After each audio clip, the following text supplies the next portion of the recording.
रोज रोज का आपका ये कहते हुए रागिनी रसोई में चली गई टिफिन लाने के लिए, परंतु रमेश गुस्से में होने के कारण बिना टिफिन लिए ही बड़बड़ाता हुआ दरवाजे से बाहर निकल गया। गुस्सा होने के कारण उसका चेहरा टमाटर की तरह लाल हो रखा था।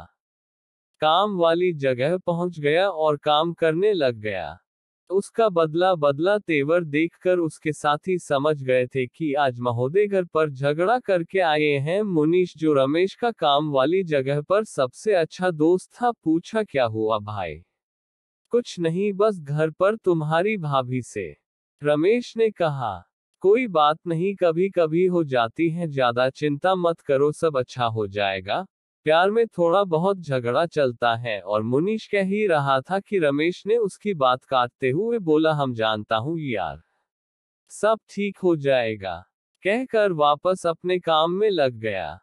दोपहर तक काम करने के बाद जब आराम का टाइम हुआ तो उसे महसूस हुआ कि आज उसने गलती कर दी। श्रीमती जी पर गुस्सा करके आज वो खाना भी नहीं खाएगी। पर अब हो भी क्या सकता है, सोचकर बैठा ही था कि मुनीश उसके पास आकर बैठ गया और अपना टिफिन खोलकर बोल, चल भाई, आज तू टिफिन नहीं लाया ना, तेरी भाभी के हाथ की बनी काली काली रोटियां खा ले, और हंसने लगा।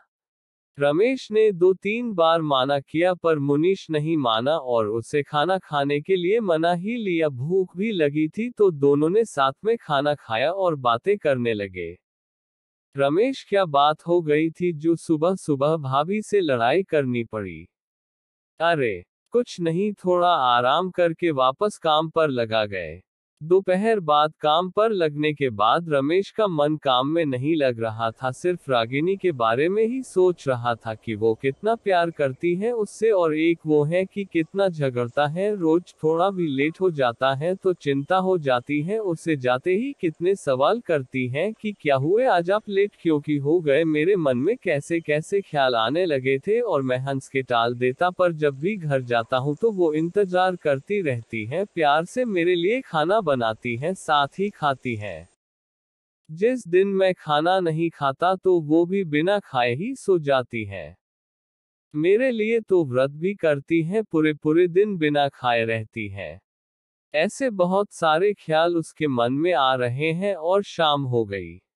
रमेश आज उसकी पसंद की कोई चीज उसके लिए लेकर घर जाए, पर क्या लेकर जाए समझ नहीं पा रहा। तो गुलाब के फूलों का गजरा, गुलाब का फूल, मिठाई लेकर घर घर की तरफ जाने वाली गाड़ी के बैठ जाता है। घर पहुंचता है और देखता है कि आज भी वो उसका इंतजार कर रही है, पर थोड़ी थोड़ी नाराज भी लग रही है। उसके लिए पानी लाती है। रमेश मन ही मन मुस्करा रहा था, अब उसके मन में कोई गुस्सा नहीं था, सुबह की सब बातें भूल चुका था वो। रागिनी उससे कम ही बात कर रही थी, पानी का गिलास देकर रसोई में चली गई। रमेश भी उसके पीछे पीछे रसोई में चला गया। रसोई के काम में बिजी रागिनी को पता नहीं चला कि कब वो आ गया।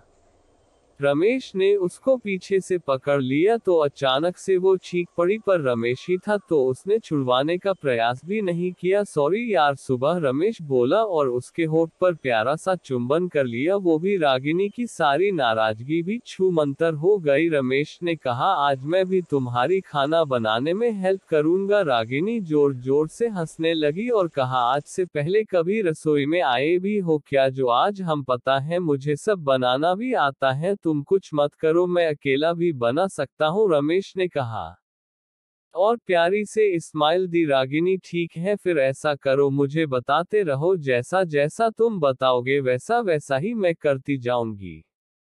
रसोई दोनों की हंसी से गूंज उठी, फिर दोनों ने साथ साथ खाना बनाया। रमेश ने अपने बैग से गजरा, फूल और मिठाई बाहर निकाल कर रागिनी को दिया। दोनों ने साथ बैठकर खाना खाया और फिर दोनों रात के आगोश में खो गए।